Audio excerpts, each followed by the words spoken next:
নমস্কার, এখন এসেছি আমরা নেপাল সীমানা ভিউ পয়েন্ট। এটা 0 পয়েন্ট।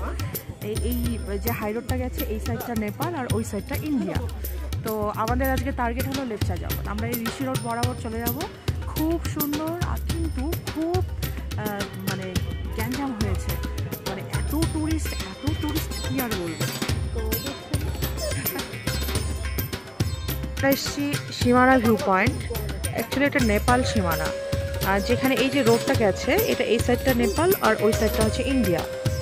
এটা 0 পয়েন্ট। আর একটা ছোট বাজার আছে যেখানে উইন্টার ক্লোথস পাওয়া যাচ্ছে। আর এই যে প্রচুর পর্যটক, প্রচুর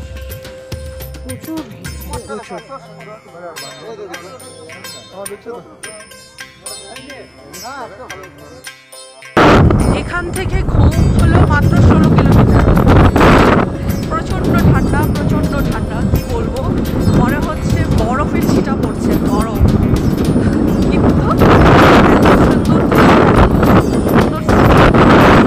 যে কোনো অভিযোগ নেই।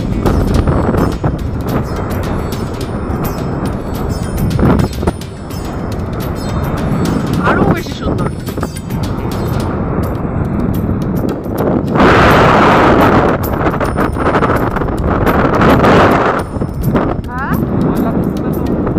না, কিন্তু আস্তে চালাবি। আমরা কার্শিয়াং থেকে জাস্ট নিচে নেমে এলাম। খুব সুন্দর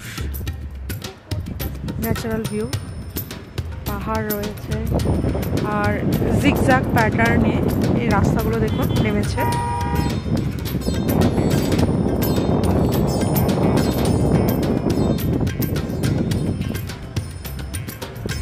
আর রাস্তার যে লুকগুলো মানে প্রায় 360 ডিগ্রি, ঠিক ওরকম মনে হচ্ছে।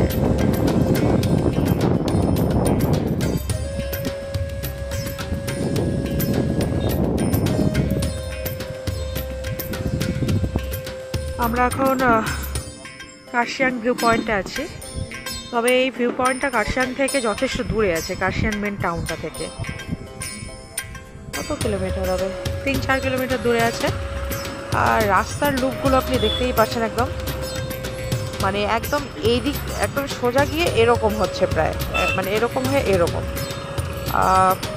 আর একটা অভিজ্ঞতা হলো, মনে করেন আপনি যদি নিজে বাইক রাইড বা স্কুটি রাইড করছেন, বা আমি যখন করছি তখন আত্মবিশ্বাস সহকারে করছে এবং ভয় লাগছে না। কিন্তু আমি যখন প্যাসেঞ্জার হিসেবে পেছনে আমি বসছি তখন ভীষণ ভয় লাগছে দেখতে, কিন্তু স্কুটি চালানোর সময় আবার ভয় লাগছিল না।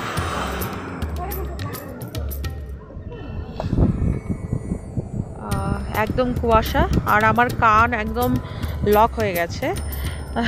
মনে হচ্ছে কেউ ওই ভলিউম কম করে দিয়েছে, ঠিক এরকম মনে হচ্ছে, শুনতে পাচ্ছি না ঠিকঠাক। নেক্সট পয়েন্ট, এখন কার্শিয়াংয়ে দাঁড়ালাম ভিউ পয়েন্ট, নেক্সট রোহিণীতে দাঁড়াবো। রোহিণী দাঁড়ানোর পর সোজা চলে যাব। তো খিদে পেয়েছে, তো এখানে তো ওই যা কিছু আছে পছন্দ হলো না, ম্যাগি খাবো। ম্যাগিটাই ঠিক আছে, পেটও ঠিক থাকবে, পেট ভরবেও বটে। রোদ আছে ঠিকই, তো এমনি দাঁড়ালে অতটা ঠান্ডা লাগছে না, কিন্তু স্কুটি চালানোর সময় প্রচণ্ড ঠান্ডা লাগছে। আমার তো সর্দি হয়ে গেছে, কফ জমেছে প্রচণ্ড, মুখ দিয়ে শ্বাস নিতে হচ্ছে, এই অবস্থা হয়ে গেছে আমার।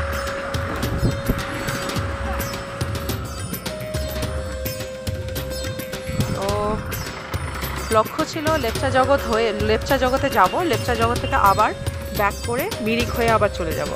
কিন্তু যখন সুখিয়া প্রকৃতি আমরা পৌঁছালাম তখন 12:20 বাজে। তো তারপরেই হচ্ছে লেপচা জগৎ, তারপরে ঘুম।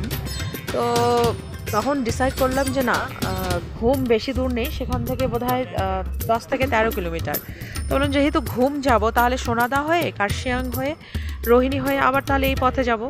তো তখন আর লেপচা জগতে দাঁড়ায়নি, কারণ ট্যুরিস্ট স্পটটা অতটা ভালো লাগছে না, খুব নোংরা হয়ে গেছে। রাস্তাটা যতটা সুন্দর, ভিউ পয়েন্টটা ঠিক ততটাই খারাপ ছিল। কিন্তু পাইন বনভূমি খুব সুন্দর, কিন্তু ওই প্লাস্টিক টুরিস্টটাকে এসে নোংরা করে দিয়েছে, তাই দাঁড়ায়নি। আর প্রচণ্ড ভিড়ও ছিল বটে। তো তারপর ভেবেছিলাম যে ঘুমে একটা ছবি তুলবো, ওখানে দাঁড়ানো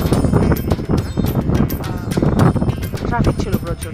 তো আমরা সোজা চলে এসেছি ঘুম হয়ে সোনাদা হয়ে। এই এতক্ষণ পর এই কাশিয়াঙের উপরে ওই সাইডে উপরে জাস্ট ছবি তুললাম। ছবি তুলে জাস্ট নিচে কাশিয়াং ভিউ পয়েন্ট, যেখানে আই লাভ কাশিয়াং লেখা আছে, এখানে আসলাম। এই সিনারিটা হচ্ছে কাশিয়াং ভিউ পয়েন্ট থেকে।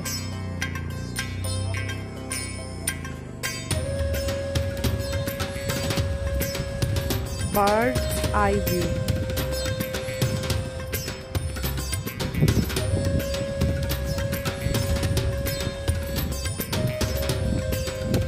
হাওয়া বইছে প্রচন্ড।